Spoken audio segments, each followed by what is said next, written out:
তা আমি এইটুকু বুঝি যে আমার দেশের মানুষের যে পালস সেটা আমি বুঝি। আমরা একটা ট্রানজিশনাল পিরিয়ডে আছি। ডক্টর দেবপ্রিয় ভট্টাচার্য বলেছেন এবং আমাদের জিল্লুরও বলেছেন যে নেক্সট গভর্নমেন্ট, পরবর্তী সরকার, নিঃসন্দেহে পরবর্তী সরকারগুলোকে এই কাজগুলো করতে হবে। কিন্তু আজকে একটা সুযোগ তৈরি হয়েছে। সুপার ফ্রেশ ফর্টিফাইড সয়াবিন তেল, শুরু হোক হেলদি লাইফের জার্নি। অভূতপূর্ব একটি ছাত্রগণ অভ্যুত্থানের মধ্য দিয়ে আমাদের একটা জাতীয় ঐক্য তৈরি হয়েছিল। সেই জাতীয় ঐক্যকে সামনে নিয়ে আমরা যদি সবাই আমাদের মূল বিষয়গুলোকে সামনে আনতে পারি এবং সেই বিষয়গুলো যদি কাজ করি, চিন্তার ঐক্য আমাদের যদি থাকে, তা নিঃসন্দেহে আমরা সফল হব। আজকের ফারাক্কা ব্যারেজ বা ফারাক্কা বাঁধ শুধু ফরিদপুর এলাকা, রাজবাড়ী এলাকার সমস্যা নয়, এটা আজকে পুরো দক্ষিণাঞ্চলের সমস্যা। সুতরাং ওই মানুষ, আপনাদের সমস্ত নাগরিকদেরকে যেটা বললেন, সেই নাগরিকদেরকে আজকে ঐক্যবদ্ধ হতে হবে, সব স্তরের মানুষদেরকে হয়ে তাদেরকে সেই দাবি নিয়ে সামনে দাঁড়াতে হবে। সেই যে সরকারি আসুক, যেটা আমাদেরকে আমরা চাই, যেটা ডক্টর হোসেন জিল্লুর বলেছেন যে আগে থেকে এই বিষয়ে আমরা কাজ করতে পারি কিনা।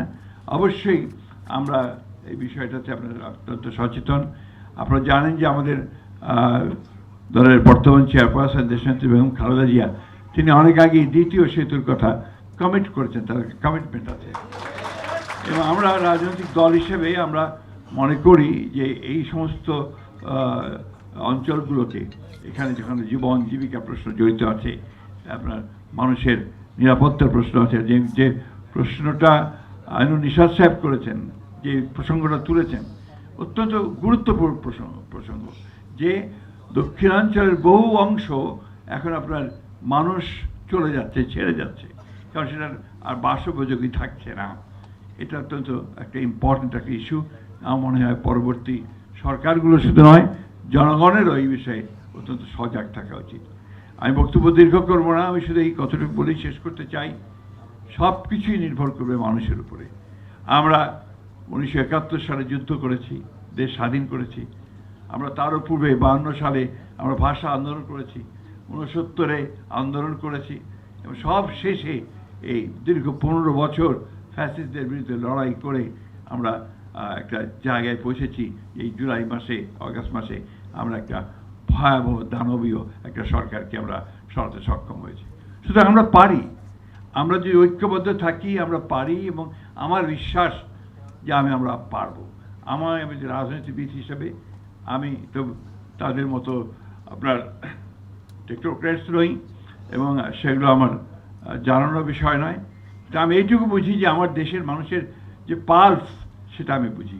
আমার দেশের মানুষ উপরে উঠতে চায়, উন্নতি চায়, একটা সত্যিকার অর্থে গণতান্ত্রিক ব্যবস্থা চায়, এবং সেই গণতান্ত্রিক ব্যবস্থার মধ্যে দিয়ে কিন্তু সমস্ত বিষয়গুলোর সমাধানের পথ খুঁজে পাওয়া যাবে। অনেকে আজকাল অনেক কথা বলছেন, সংস্কার হচ্ছে। সংস্কার তো আমরা অনেক আগে উপলব্ধি করেছি।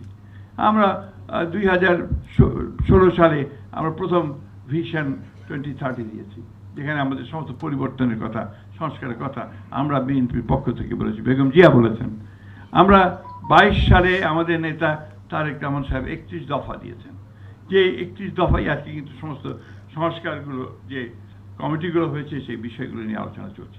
সুতরাং আমরা রাজনৈতিক দল হিসেবে আমরা অত্যন্ত সচেতন যে জনগণের যেটা প্রয়োজন এবং কালের যুগের সঙ্গে সঙ্গে যে পরিবর্তনগুলো আনা দরকার, রাষ্ট্র কাঠামোর যে পরিবর্তন আনা দরকার, সে ব্যাপারে আমরা অত্যন্ত সচেতনভাবেই আমরা সামনের দিকে এগোচ্ছি।